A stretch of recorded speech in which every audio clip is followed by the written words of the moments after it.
Hello students,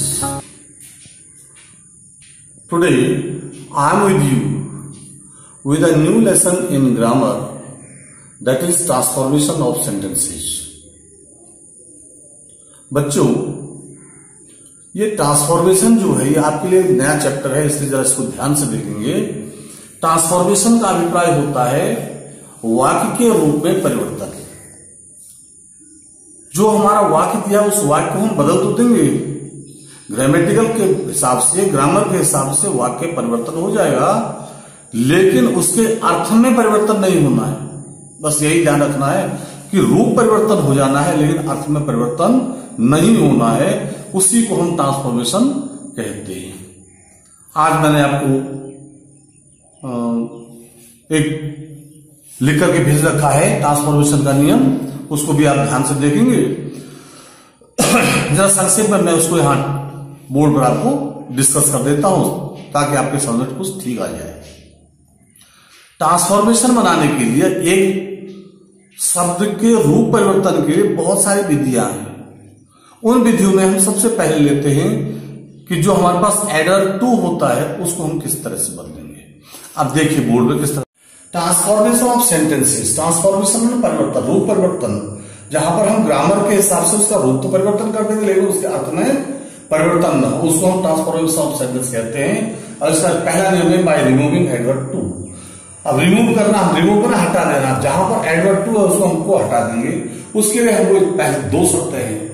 यदि adverb to के साथ में इन्फिनिटिव टू भी हो तो ये हमारा पहला खंड है। तो अगर इन्फिनिटिव टू है तो क्या करेंगे, एडवर्ब टू को हटा देंगे और उसके स्थान पर सो का प्रयोग कर देंगे। पहला खंड एडवर्ब टू को हटाएंगे और उसके स्थान पर सो का प्रयोग कर देंगे। फिर सो के बाद हमको क्या लाना, सो के बाद एडजेक्टिव का प्रयोग करना, मतलब सो के बाद जो वाक्य में हमारा एडजेक्टिव है उसी को हमको रखना है। फिर तीसरा खंड क्या, तीसरे स्टेप पर हमको क्या करना है, एडजेक्टिव के बाद दोनों क्लॉज कौन से, एक एडवर्ब क्लॉज और एक इन्फिनिटिव क्लॉज, दोनों क्लॉज को जोड़ने के लिए दैट का प्रयोग कर देते हैं। फिर चौथा नियम क्या है कि दैट के बाद हमको एडवर्ब क्लॉज के सब्जेक्ट या ऑब्जेक्ट के आधार पर नया सब्जेक्ट लाना है। मतलब जो एडवर्ब क्लॉज होगा उसमें सब्जेक्ट और ऑब्जेक्ट। अब इसमें हमको ध्यान रखना है, अगर इसमें सब्जेक्ट दिया हुआ है तो ऑब्जेक्ट नहीं होगा, ऑब्जेक्ट है तो अगर बेजानदार चीज होगी तो हमारे पास में ऑब्जेक्ट होगा, तो उसके आधार पर हमको नया सब्जेक्ट लाना है। अब पांचवी बात क्या लगानी है, एडवर्ब क्लॉज प्रेजेंट टेंस में अगर है तो हम उसको कैन नॉट बदलेंगे, और पास्ट टेंस में है तो उसको कुड नॉट बदलेंगे। और लास्ट में हमारा इन्फिनिटिव टू को हटा देंगे। इन्फिनिटिव टू को मतलब जो टू का निशान है, ये हमारा जो टू है, टू को हटा करके मेन वर्ब के फर्स्ट फॉर्म का प्रयोग कर देंगे। पहला वाक्य हमारा पूरा हो गया। अब कैसे करेंगे जब देख लीजिए।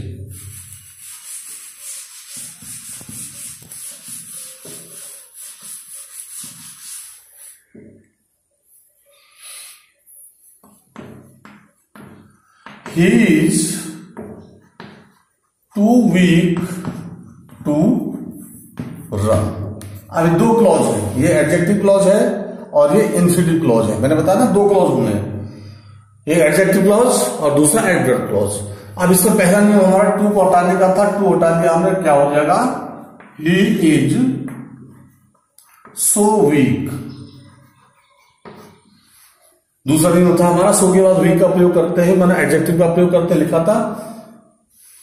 अब तीसरा नियम क्या है, हमारे से एडजेक्टिव के बाद दोनों क्लॉज को जोड़ने के लिए दैट का प्रयोग करते हैं। ये नियम लिखानी चाहिए। तो दोनों क्लॉज, एक ये क्लॉज हो गया, एक ये क्लॉज हो गया, दोनों क्लॉज को जोड़ना, वीक यहां भी आप इसको जोड़ना है, तो क्या हो जाएगा, दैट लग गया, कनेक्शन लग गया। फिर दैट के बाद एडवर्ब क्लॉज के सब्जेक्ट या ऑब्जेक्ट के आधार पर, अब यहां पर ऑब्जेक्ट में कुछ है नहीं, सब्जेक्ट में ही है, तो इस ही के आधार पर हम लोग क्या करेंगे, नया सब्जेक्ट लाएंगे, ही ले आए।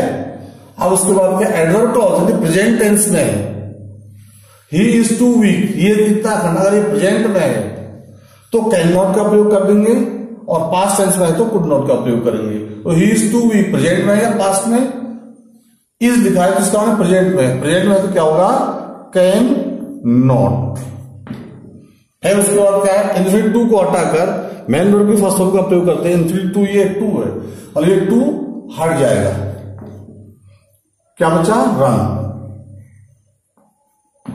ये हमारा वाक्य कंप्लीट हो गया। He is too weak to run, he is too weak to run.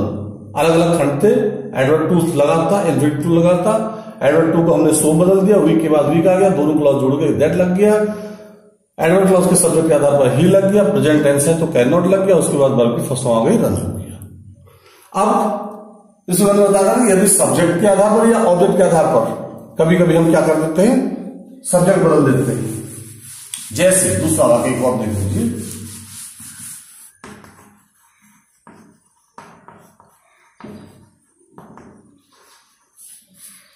To high for me to climb,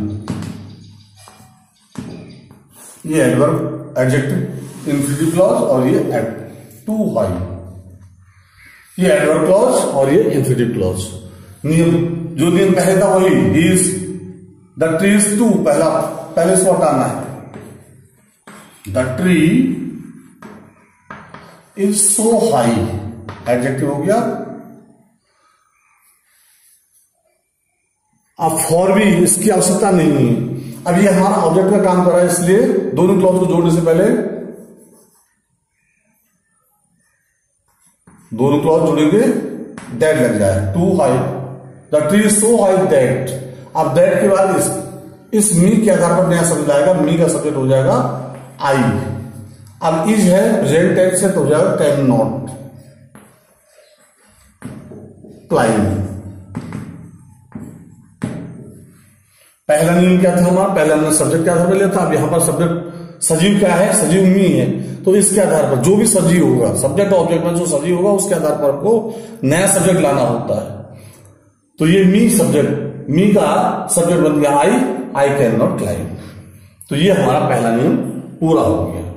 अब क्या होगा, कभी कभी एडजेक्टिव क्लॉज के साथ में एडवर्ब क्लॉज के साथ में एडजेक्टिव क्लॉज नहीं होता, ऐसी स्थिति में हम क्या करेंगे। तो दूसरा खंड है इसी का,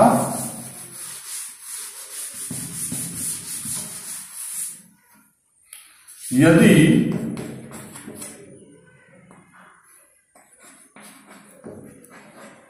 एडवर्ब टू के साथ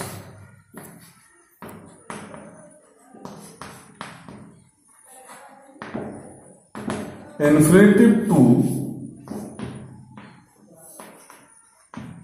न हो तो, इन्फिनिटिव टू अगर नहीं है तब क्या करेंगे, जैसे hand spun clothes are too costly. अब ये वाक्य एडवर्ब टू तो है लेकिन इन्फिनिटिव टू इसमें नहीं है, ऐसी स्थिति में हम क्या करें। ऐसी स्थिति में जो एडवर्ब टू है, इस एडवर्ब टू को हम वेरी बदलते हैं या ग्रेट बदल देते हैं या एक्सट्रीमली बदल देते हैं या एक फ्रेज है बियॉन्ड दी प्रॉपर लिमिट।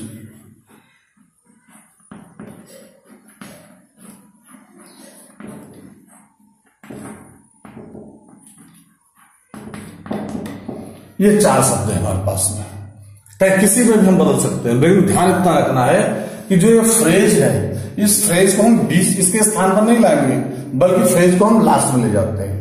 जैसे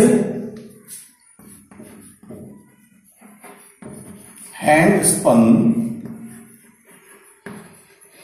clothes are extremely costly. Too की जगह हमने एक्सट्रीमली का प्रयोग कर दिया। ग्रेट भी कर सकते हैं, वेरी भी कर सकते हैं, ये हमारी इच्छा के आधार पर निर्भर, हम कुछ भी लिख दें। लेकिन बियॉन्ड द प्रॉपर लिमिट का प्रयोग अगर हमें करना है तो बीच में नहीं लाएंगे। कैसे लाएंगे, अथवा करके देख लो।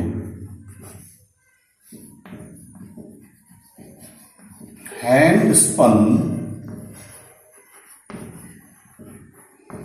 Clothes are costly beyond the proper limit. ये सवाल हमारा इस तरह से बने हो ना। बियॉन्ड दी प्रॉपर लिमिट क्या है? एक फ्रेज है और फ्रेज को हमको बीच में नहीं लाना है।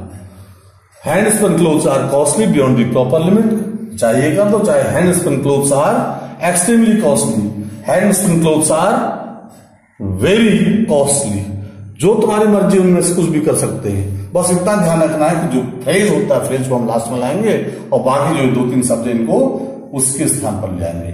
यही हमारा पहला नियम खत्म हो गया। अब आपको जो मैंने काम दे रखा है उसके आधार पर काम भी करना है और अपनी जो ग्रामर की पुस्तक है उसमें जो भी एक्सरसाइज है उन एक्सरसाइज को आपको पूरा करना है। इतना ध्यान रखना है। एक नियम हमारा रिमूव टू, एक हमारा यूज टू। तो हमने रिमूव टू करके यूज टू इसका उल्टा हो जाता है। उल्टा होना माना जहां पर सो है वहां पर हम एडवर्ब टू को जोड़ देंगे, टी डबल जोड़ देंगे और दैट हटा देंगे। That he can not, that he could not, that के बाद जो भी शब्द है वो सब हट जाएगा, उसके स्थान पर इंफिनिटिव लग जाएगा और वर्ब की फर्स्ट फॉर्म लग जाएगी। नियम खत्म हो गया। धन्यवाद।